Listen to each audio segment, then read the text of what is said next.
Hello guys, today we are going to discuss electric field intensity of a dipole on its equatorial line. Okay, in previous video we have discussed about the electric field intensity of a dipole on its axial line. Okay, तो आपको मैंने axial line क्या होती है उसके बारे में बताया हुआ है. Now, firstly I will tell you about the equatorial line. What is equatorial line? तो suppose अगर मेरे पास एक डाइपोल है, suppose this is a dipole, okay, length of the dipole is twice a and this is the center of dipole, okay.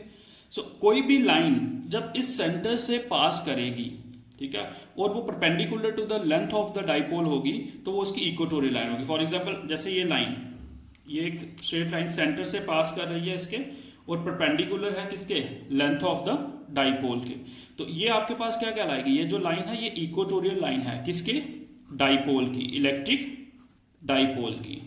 ठीक है, तो हमने क्या फाइंड आउट करना है, we have to find out the electric field intensity of a dipole on its axial equatorial line. तो equatorial line में कहीं पे भी ऑब्जर्वेशन पॉइंट को ले लेंगे और उस पॉइंट के ऊपर जो है वो इस डाइपोल की इलेक्ट्रिक फील्ड इंटेंसिटी को फाइंड आउट करेंगे. Okay, so how you can define equatorial line? Equatorial line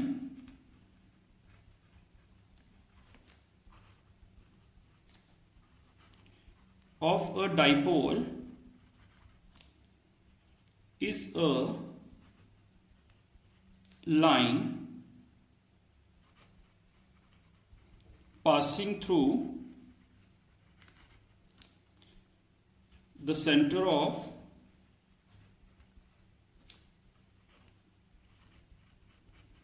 electric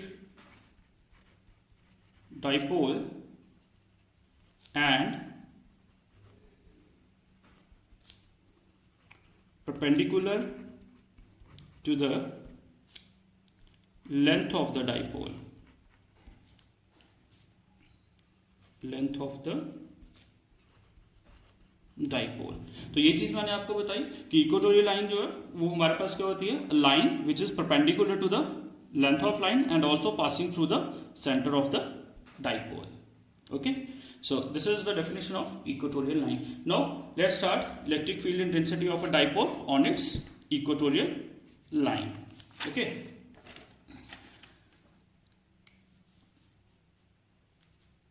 चलिए हम एक डाइपोल जो है सबसे पहले डायग्राम इसके ड्रॉ करेंगे. ठीक है, उसके लिए हम एक डाइपोल जो है उसको ड्रॉ कर लेते हैं. सपोज ये एक डाइपोल है, ओके, और इसकी जो लेंथ है वो कितनी है, twice a. Okay, this is the O is the centre of electric dipole. तो अगर ये सेंटर है तो ये डिस्टेंस क्या होगा, स्मॉल ए यहां से, और यहां से ये भी क्या होगा, स्मॉल ए. तभी तो ये टोटल डिस्टेंस कितना बनता है, ट्वाइस ए बनता है. ओके, तो हम कंसीडर करेंगे किसी भी एक पॉइंट के ऊपर हम जो है वो ये एक पॉइंट है P point is the observation point where we have to find out the electric field intensity. अगर बेटा आप देखोगे तो ये इक्वेटोरियल लाइन मतलब सेंटर से ही पास कर रहा है. ठीक है, तो अब ये जो ऑब्जर्वेशन पॉइंट है, इस ऑब्जर्वेशन पॉइंट का डिस्टेंस जो है वो हम रख लेते हैं small r from the centre. Okay, ये पॉइंट थोड़ा इधर आएगा क्योंकि इक्वेटोरियल लाइन पे निकालना है तो यहाँ पे पी पॉइंट. ओके, तो इसका डिस्टेंस जो है from the centre of the dipole, इसको क्या रख लेंगे, स्मॉल आर. ओके, तो अब हमें डाइपोल की जो है वो इलेक्ट्रिक फील्ड इंटेंसिटी निकालनी है. तो उसको निकालने के लिए हमें क्या करना पड़ता है, जैसे लास्ट क्वेश्चन में भी हमने देखा था कि पहले इंडिविजुअल की, जैसे इस चार्ज की इलेक्ट्रिक फील्ड निकालेंगे पी पॉइंट के ऊपर, फिर इस चार्ज की इलेक्ट्रिक फील्ड निकालेंगे इस पॉइंट के ऊपर. ठीक है, और बाद में दोनों का जो है वो net net electric field intensity जो है वो फाइंड आउट कर लेते हैं. तो चलिए सपोज ये चार्ज क्यू, क्योंकि मैग्नीट्यूड तो क्या होता है, सेम होता है, और ये जो है इसको ए पॉइंट रख लेते हैं. ठीक है, और ये जो पॉइंट है यहाँ पे पॉजिटिव चार्ज रखा गया उसको बी रख लेते हैं.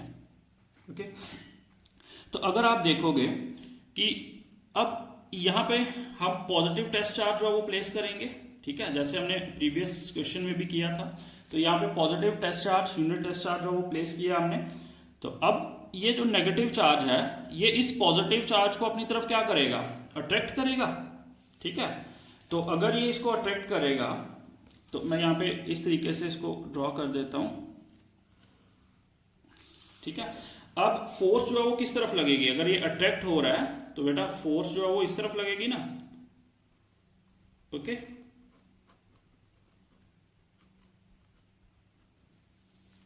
ठीक है, तो अब अगर यहां पे देखोगे तो जो आपके पास इलेक्ट्रिक फील्ड इलेक्ट्रिक फील्ड लग रही है इंटेंसिटी, क्योंकि जिस तरफ फोर्स की डायरेक्शन होती है वही डायरेक्शन किसकी होती है, इलेक्ट्रिक फील्ड इंटेंसिटी की होती है। तो ऑब्वियस है यहाँ पे ये जो इलेक्ट्रिक फील्ड है इसको मैं नाम दे देता हूं ई ए, क्योंकि ये किसके कारण लग रही है, उस चार्ज के कारण लग रही है जो ए पॉइंट के ऊपर है। ठीक है, तो इसको मैं नाम दे देता हूं ई ए। ओके, अब जैसे ये पॉजिटिव है ये भी पॉजिटिव है, तो ये इसको क्या करेगा, रिपेल करेगा, तो फोर्स जो है वो इस तरफ लगेगी। तो चलिए, अगर इसके कारण जो फोर्स लगेगी वो लगेगी इस डायरेक्शन में, बेटा ये डायरेक्शन होगी। ठीक है, मैं इसको थोड़ा हाईलाइट कर देता हूं लाइक दिस। ठीक है, तो इसको मैं नाम दे देता हूं ई बी। ठीक है, electric field intensity due to charge on point B. तो ये जो चार्ज है ये टेस्ट चार्ज को इस तरफ फोर्स लगा रहा है, तो इलेक्ट्रिक फील्ड इंटेंसिटी की डायरेक्शन भी इस तरफ होगी, और ये वाला चार्ज जो नेगेटिव चार्ज है वो इसको इस तरफ फोर्स लगा रहा है, तो इलेक्ट्रिक फील्ड इंटेंसिटी की डायरेक्शन इस तरफ है। तो दोनों की इलेक्ट्रिक फील्ड इंटेंसिटी को हमने लेट कर लिया कि जो नेगेटिव चार्ज की इलेक्ट्रिक फील्ड इंटेंसिटी है वो ई ए है, और जो पॉजिटिव चार्ज की है वो क्या है, ई बी है। ओके, तो चलिए जैसे हमने प्रीवियस क्वेश्चन में किया था वैसे ही इसको भी करेंगे हम, ई ए और ई बी की वैल्यू को जो है वो फाइंड आउट करेंगे। तो आपको point charge, electric field intensity due two point charge, उसी का फार्मूला यहाँ पे हम क्या करेंगे, यूज करेंगे। तो चलिए, we have to find out electric field intensity E A due to charge on point A. ठीक है, तो मैग्नीट्यूड निकालना है, तो हम चलिए ई ए, ठीक है, मैग्नीट्यूड निकालना है तो इसलिए मॉड को मैं ड्रॉ कर रहा हूं। अगर आप चाहो तो वेक्टर्स भी निकाल सकते हो, साथ में फिर आपको डायरेक्शन भी लेनी पड़ेगी। ठीक है, तो ई ए मैं यहाँ पे मैग्नीट्यूड से निकाल रहा हूं, तो क्या फार्मूला होगा, 1/4 पाई एप्सिलॉन नॉट, चार्ज जो है वो क्या है, Q, ये तो 1 है। ठीक है, यहाँ पे सिर्फ क्या आएगा, Q अपॉन डिस्टेंस, डिस्टेंस क्या है, AP का स्क्वायर, AP का स्क्वायर। ठीक है, तो अब ये डिस्टेंस तो हमारे पास है नहीं है, तो हमें ये डिस्टेंस निकालना पड़ेगा। तो ये डिस्टेंस आप कैसे निकाल सकते हो, अगर मैं यहीं पे आपको सॉल्व करवा दूं, अगर ये डिस्टेंस निकालना है तो मैं क्या करूंगा, पाइथागोरस थ्योरम को इंप्लीमेंट करूंगा। ठीक है, AOP ट्रायंगल में। ठीक है, AOP ट्रायंगल में मैं क्या करूंगा, पाइथागोरस थ्योरम को अप्लाई करूंगा। तो अगर पाइथागोरस थ्योरम को अप्लाई करूंगा तो ये क्या बनेगा, AP square hypotenuse square is equal to base square, मतलब OA square plus perpendicular square, that is OP का स्क्वायर। बेटा क्लियर है ये चीज। तो यहीं से आप क्या कर सकते हो, AP square is equal to OA की वैल्यू कितनी है, small a square plus OP की वैल्यू कितनी है, स्मॉल r, तो यह आ जाएगा स्मॉल r का स्क्वायर। तो AP स्क्वायर की वैल्यू आ गई यहाँ पे हमारे पास, तो इस वैल्यू को हम यहाँ पे पुट कर देंगे, तो यह आ जाएगा EA is equal to 1/4 pi epsilon naught Q upon A square plus R square. Okay, तो ये इलेक्ट्रिक फील्ड इंटेंसिटी की EA की जो है वो वैल्यू आ गई, मैग्नीट्यूड आ गया। अगर डायरेक्शन लिखना चाहते हो तो इसकी डायरेक्शन लिख सकते हो। डायरेक्शन किस तरफ, इस तरह अलोंग O, इस पॉइंट को आप C रख लो। ठीक है, तो यहां पे आप लिख सकते हो अलोंग ठीक है, पी सी डायरेक्शन। ओके, ये लिखना है आप लिख सकते हो, नहीं लिखना तो इसको रहने दो। तो this is your first equation. अब चलिए, अब सिमिलरली हमने किसकी वैल्यू निकालनी है, ईबी की वैल्यू को फाइंड आउट करना है। तो now we have to find out electric field intensity,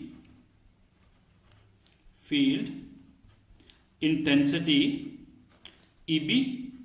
बेटा ईबी की वैल्यू को निकालना अभी हमने, due to charge on point B, B point के ऊपर जो चार्ज है पॉजिटिव चार्ज, उसके वैल्यू निकालेंगे। तो चलिए, हमारे पास यही सेम फॉर्मूला यूज होगा, ई बी, ठीक है, is equal to 1/4 pi epsilon naught Q upon, अब डिस्टेंस क्या है, बीपी का स्क्वायर।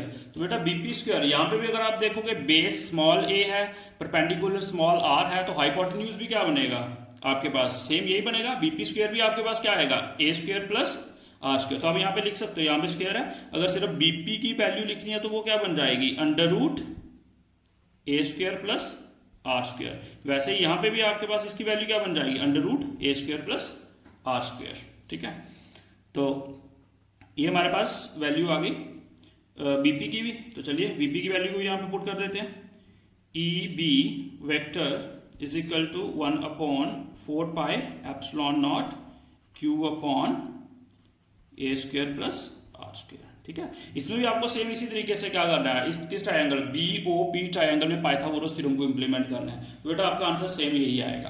ठीक है, तो आपके पास यहाँ पे सेकंड इक्वेशन भी आ गई। अगर इसकी आप डायरेक्शन लिखना चाहते हो तो आप इसकी डायरेक्शन भी लिख सकते हो, इधर इसको आप पॉइंट डी दे दो, तो अगर डायरेक्शन लिखनी है तो इधर लिख सकते हो आप अलोंग पी डी, डायरेक्शन जो है वो पी डी के अलोंग है। ओके, अब यहां पे अगर आप एक चीज देखोगे बेटा, हमारे पास ई ए का मैग्नीट्यूड भी सेम आया और ई बी का मैग्नीट्यूड जो है वो भी सेम आया। ठीक है, तो अब नेट वैल्यू निकालना जो है वो मुश्किल है। ठीक है, दोनों की वैल्यू क्या आ गई, सेम आ गई। तो अब हमें क्या करना पड़ेगा, यहां पे कंपोनेंट्स को रिजॉल्व करना पड़ेगा। ठीक है, आपने 11th में वेक्टर्स पढ़ा हुआ है और वेक्टर्स में जो है वो आपको बताया गया कि किस तरीके से कंपोनेंट्स को जो है वो रिजॉल्व, किसी भी वेक्टर के कंपोनेंट्स को कैसे रिजॉल्व करते हैं। तो वही चीज मैं यहां पे भी अब इंप्लीमेंट करूंगा। तो from first and second we get, हमारे पास क्या आया, जो ई ए की वैल्यू है, ठीक है, इज इक्वल टू किसके बराबर है, ई बी की। दोनों की वैल्यू क्या आई बेटा, सेम आई कि नहीं आई है, 1/4 pi epsilon naught Q upon A square plus are square. Okay, तो अब हमें कंपोनेंट्स को रिजॉल्व करना पड़ेगा। तो चलिए कंपोनेंट्स को रिजॉल्व कैसे करना है वो मैं आपको थोड़ा सा यहाँ पे डायग्राम से ही बता दूंगा। आपने 11th में पढ़ा होगा कि किस तरीके से कंपोनेंट्स को रिजॉल्व किया जाता है। ठीक है, तो अब जैसे हमारे पास ई ए है, ठीक है, अब ई ए के कंपोनेंट्स कितने होंगे, 2 कंपोनेंट्स होंगे। और आपको याद है कि कंपोनेंट्स हमेशा क्या होते हैं, परपेंडिकुलर होते हैं। अगर आपको याद होगा कि जैसे सपोज कोई भी एक वेक्टर हमारे पास गिवन होता है, सपोज ये आर वेक्टर हमें गिवन है, ठीक है, तो इसके 2 कंपोनेंट होते हैं और वो दोनों कंपोनेंट आपस में परपेंडिकुलर होते हैं। तो परपेंडिकुलर होंगे तो वो इस तरीके से होंगे, लाइक दिस। एक कंपोनेंट ये होगा और दूसरा कंपोनेंट ये होगा। और आपको ये भी बताया गया था उसमें कि जिसके साथ एंगल होता है, जैसे सपोज इसके साथ एंगल थीटा है, तो ये क्या बन जाएगा, आर कॉस थीटा। ठीक है, जिसके साथ एंगल होता है वो कॉस कंपोनेंट बनता है और जिसके साथ एंगल नहीं होता है वो क्या बनता है, साइन, आर साइन थीटा। बेटा क्लियर है ये चीज, ये आपने 11th में पढ़ा हुआ है। तो यही चीज हम यहां पे भी इंप्लीमेंट करेंगे। अब यहां पे जो ई ए है बेटा, ई ए के 2 कंपोनेंट बनेंगे, ठीक है, और दोनों आपस में क्या होंगे, परपेंडिकुलर होंगे। तो अब एक कंपोनेंट बन जाएगा ये वाला ऐसे, और दूसरा कंपोनेंट बनेगा ये। तो ये 2 कंपोनेंट बन जाएंगे हमारे पास। एक कंपोनेंट कौन सा बनेगा, ये वाला, और दूसरा कंपोनेंट बनेगा ये। बेटा स्टार्टिंग में हमने इसको जो है वो लेट कर रखा है कि ये एंगल जो है ये कितना है थीटा, और ये वाला एंगल भी कितना है थीटा है, ठीक है। तो अगर ये एंगल थीटा है तो अल्टरनेट एंगल्स जो है वो क्या होंगे, ये वाला एंगल भी क्या बना देगा इसको थीटा। देखना ये जेड बन रहा है ऐसे करके लाइक दिस, तो ये अल्टरनेट एंगल हुआ। तो अल्टरनेट एंगल में अगर ये थीटा है तो ये भी क्या हुआ थीटा। तो अब आपको पता चल गया ई ए का जो साइन वाला कंपोनेंट है वो कौन सा होगा, ये वाला, क्योंकि इसके साथ कोई भी एंगल नहीं है, और कॉस वाला कौन सा होगा, ये, क्योंकि इसके साथ एंगल है। तो इसका ई ए का कंपोनेंट ये कौन सा बनेगा, ई ए कॉस थीटा, ओके।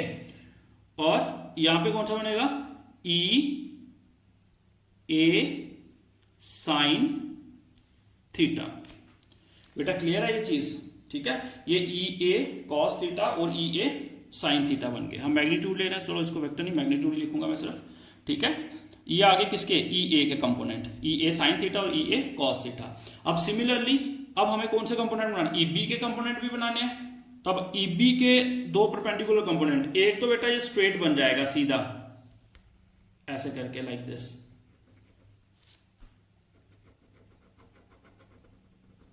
एक कंपोनेंट ये बनेगा, और इसके परपेंडिकुलर दूसरा कौन सा होगा, सेम जिस ये वाला जो ई ए कॉस का बना वो।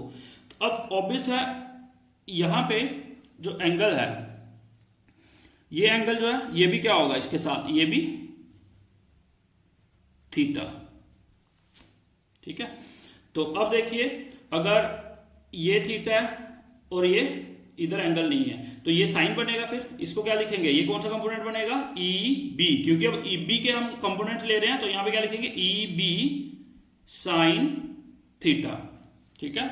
और इसका कंपोनेंट भी सेम इसी तरफ आएगा, ये क्या आएगा, ई बी कॉस थीटा, क्योंकि ये ई बी का कंपोनेंट है तो इसके साथ ई बी लिखा गया, ये ई ए के कंपोनेंट थे तो इसके साथ ई ए लिखा गया, ठीक है।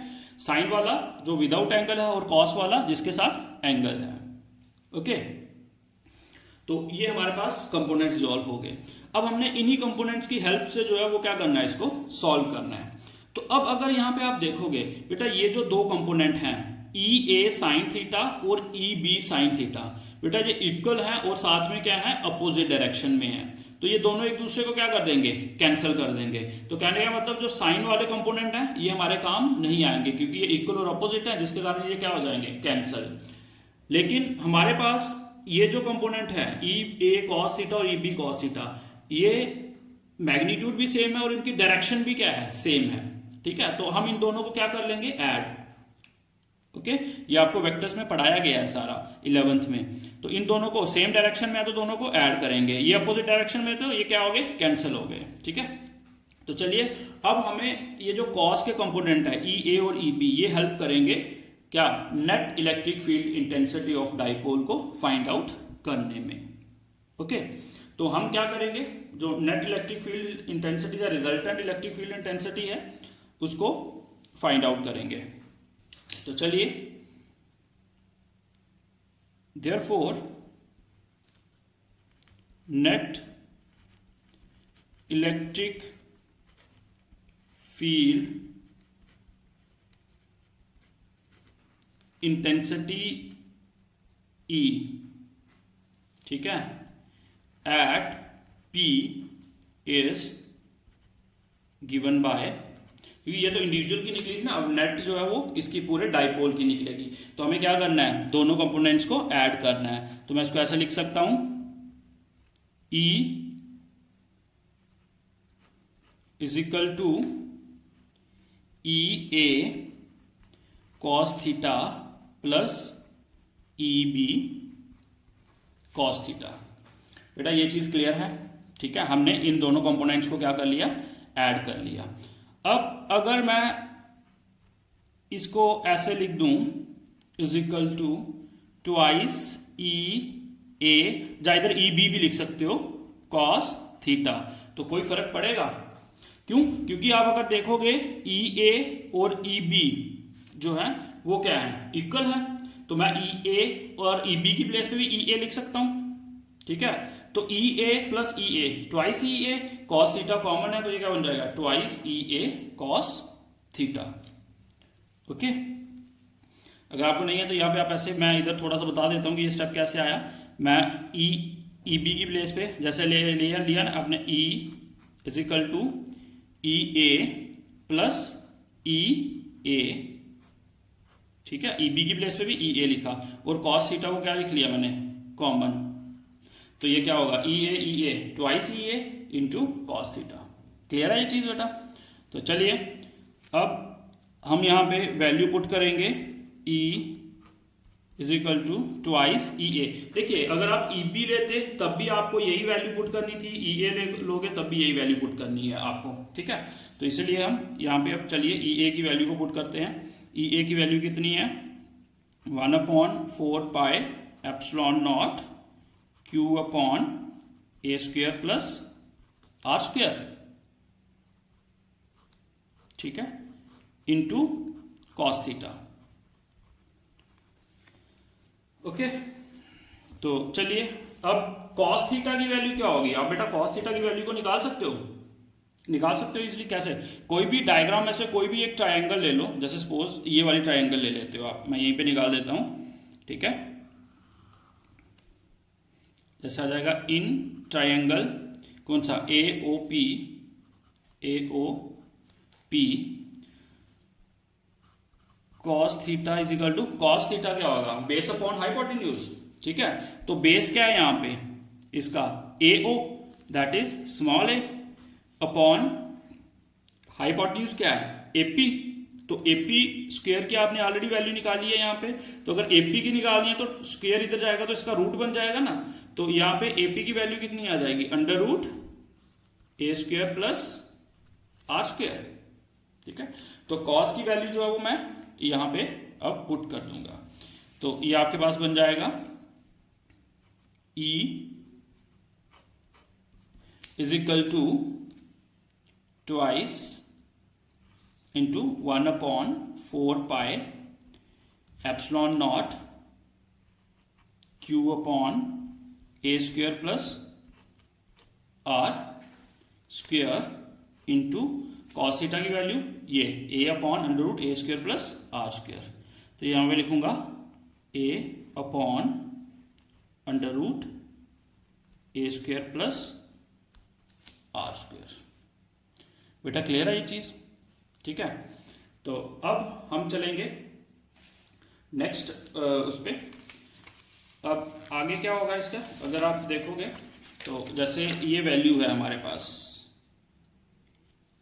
ठीक है। इसी वैल्यू को जो है वो आगे कैलकुलेट करना है हमने, तो यहां पे कैलकुलेट कर लेते हैं। चलिए ये वैल्यू कितनी आएगी यहां पे, ये आ जाएगा ई, मैं यहीं से बेटा इधर आ रहा हूं, ठीक है, E 2 into 1/4 pi epsilon naught, okay, q upon A square plus are square into, बेटा इधर देखना जरा, ए अपॉन, मैं a square plus are square को 1/2 लिख सकता हूं। रूट को हम इस तरीके से लिख सकते हैं ना, 1/2, ओके। तो चलिए अब इसको कैलकुलेट कर लेते हैं।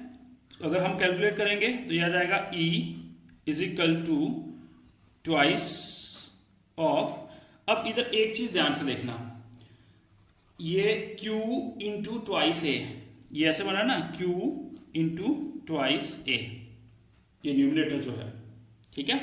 और आपको पता भी है Q इंटू ट्वाइस ए क्या होता है, electric dipole moment P, okay. तो अपॉन 4 पाई एप्सिलॉन नॉट, अब ये देखना, ये bases same powers are added, तो बेस सेम है तो इनकी पावर क्या हो जाएगी, ऐड हो जाएगी। तो ये बन जाएगा ए स्क्वायर, इसकी पावर कितनी है 1, प्लस इसकी पावर कितनी है 1/2, ओके। तो ये बन जाएगा E is equal to Q into twice A, क्या हो गया बेटा P, ठीक है, electric dipole moment, upon 4 pi epsilon naught into A square plus R square, ये क्या हो जाएगा 2 1 2 प्लस 3 अपॉन 2. Okay, so this is your electric field intensity of a dipole on its equatorial line. Okay बेटा, अब अगर हम इसकी डायरेक्शन की बात करें तो आप डायरेक्शन देखोगे तो इलेक्ट्रिक फील्ड इंटेंसिटी की जो डायरेक्शन है वो अलोंग पी आर होगी. तो अगर आप इसको डायरेक्शन लिखना चाहो तो यहां पे लिख सकते हो direction along P R. Okay, तो अब नेक्स्ट जो है, अगर हम ये तो आ गया इसका मैग्नीट्यूड फॉर्म, अगर वेक्टर फॉर्म में इसको लिखना चाहें तो इसकी वेक्टर फॉर्म कैसे लिख सकते हैं. ठीक है, इन वेक्टर फॉर्म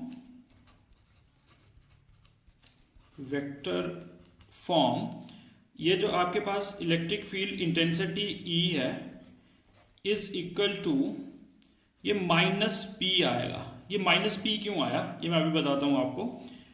बेटा, जो डायरेक्शन है इलेक्ट्रिक डाइपोल मोमेंट और इलेक्ट्रिक फील्ड इंटेंसिटी की वो है अपोजिट. ठीक है, सॉरी इधर मैग्नीट्यूड नहीं लगेगा आपका क्योंकि अब हम वेक्टर की फॉर्म में इसको लिख रहे हैं, तो सिंपली इस तरीके से लिखा जाएगा. अब ये माइनस कहां से आया. ठीक है, अब देखिए बेटा, आपके पास इलेक्ट्रिक डाइपोल मोमेंट जो है उसकी डायरेक्शन कहां से, नेगेटिव से पॉजिटिव की तरफ होती है. तो अगर यहां पे देखोगे तो इलेक्ट्रिक डाइपोल मोमेंट जो है उसकी डायरेक्शन किस तरफ है, इस तरफ है. ठीक है, और इलेक्ट्रिक फील्ड इंटेंसिटी की डायरेक्शन जो है वो क्या है, इस तरफ है. तो दोनों की डायरेक्शन क्या है, अपोजिट है. तो इसीलिए आपके पास यहां पे क्या लिखा गया है, डाइपोल इलेक्ट्रिक डाइपोल मोमेंट को माइनस या नेगेटिव लिखा गया है. ठीक है, अगर आप इसका रीजन लिखना चाहते हो तो यहां पे लिख भी सकते हो, बिकॉज इधर हेयर ऐसे लिखते हैं, हेयर नेगेटिव साइन शोज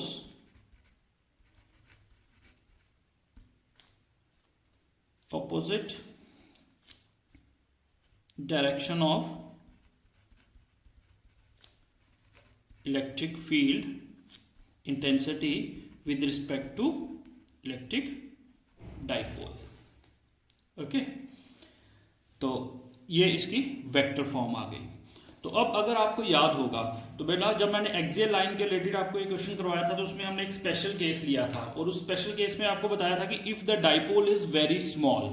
ठीक है, अगर डाइपोल जो बहुत ही ज्यादा छोटा हो as compare to distance between the observation point and dipole, तो क्या होगा, उस वक्त हमारे पास इलेक्ट्रिक फील्ड इंटेंसिटी की जो है वो इक्वेशन क्या बनेगी. तो इधर मैं लिख देता हूं special case, if dipole is very small, that is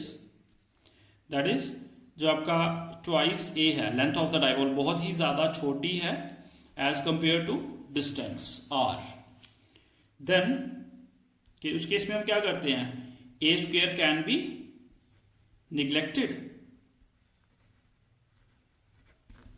okay, चलिए हमारे पास फिर फाइनल इक्वेशन जो वो क्या बन जाएगी, ये इक्वेशन क्या आएगी हमारे पास, ये बन जाएगी E is equal to P upon 4 pi epsilon naught. बेटा, ए स्क्वेयर अगर यहां से आपका क्या हो जाएगा, निग्लेक्ट हो जाएगा, तो यहां पे बचेगा आर स्क्वेयर की पावर 3 अपॉन 2.